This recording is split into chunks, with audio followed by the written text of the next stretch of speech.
Hello everyone. आज हम maths का फर्स्ट चैप्टर स्टार्ट करेंगे which is relations and functions.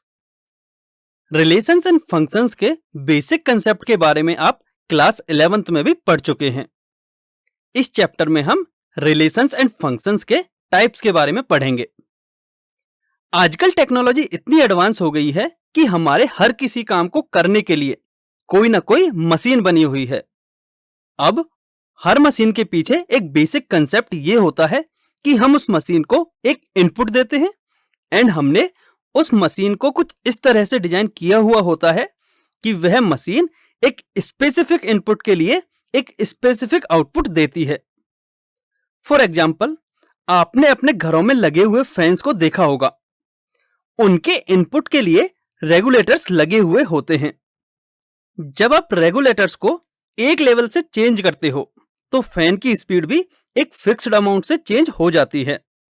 मतलब आपने रेगुलेटर से कुछ इनपुट दिया एंड आउटपुट के तौर पर हमारे फैन की स्पीड चेंज हो गई। अब आप यदि सभी मशीन्स को देखो तो सभी मशीन्स इसी कंसेप्ट पर वर्क करती हैं कि हम उनमें कुछ इनपुट देते हैं एंड मशीन उस पर्टिकुलर इनपुट के लिए एक पर्टिकुलर आउटपुट देती है। बेसिकली ये सभी मशीन एक फंक्शन की तरह वर्क करती हैं जिसमें हम कोई इनपुट देते हैं एंड ये मशीन अपनी डिजाइन के अकॉर्डिंग आउटपुट प्रोवाइड करती हैं।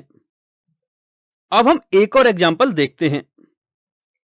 लेट किसी मोबाइल में एक नंबर 123456 डमी नेम से सेव है।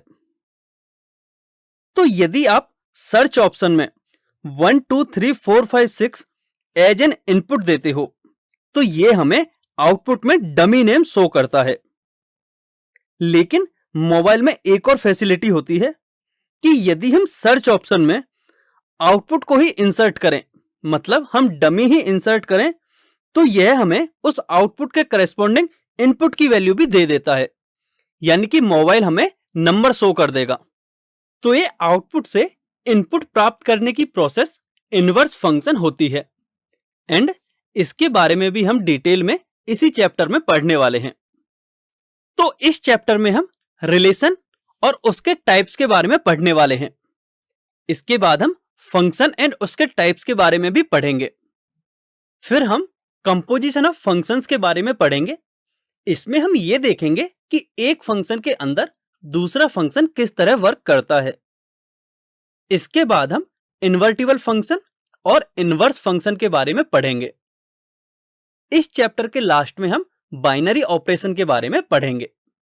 तो चलिए अब हम अपना पहला टॉपिक स्टार्ट करते हैं which is relation and its types. इस टॉपिक में हम ये पढ़ेंगे कि रिलेशन कितने टाइप का होता है और उन्हें हम किस तरह से रिप्रेजेंट करते हैं। इस टॉपिक को स्टार्ट करने से पहले हम रिलेशन के कुछ कंसेप्ट्स को रिवाइज कर लेते हैं। आप प्रीवियस क्लास में पढ़ चुके हैं कि ऑर्डर्ड पेयर क्या होता है। उसके बाद आपने कार्टेशियन प्रोडक्ट के बारे में भी पढ़ा एंड आप पिछली क्लास में ही रिलेशंस के बारे में भी पढ़ चुके हो। तो चलिए अब एक रिवीजन पर बेस्ड एक रिकॉल टेस्ट कर लेते हैं। इस क्वेश्चन में हमें दो अलग अलग रिलेशंस के एरो डायग्राम्स दिए गए हैं। तो सबसे पहले आपको इन दोनों रिलेशंस को सेट ऑफ ऑर्डर्ड पेयर्स की फॉर्म में लिखना है और उसके बाद दोनों रिलेशंस के लिए domain, codomain and range find करनी है। तो इस क्वेश्चन को आप खुद से सॉल्व करने की ट्राई कीजिए। So please pause the video here and take 2 minutes to solve this question. I hope आप सभी ने इस क्वेश्चन को सॉल्व कर लिया होगा एंड इसका सॉल्यूशन अब आप अपनी स्क्रीन पर देख सकते हो।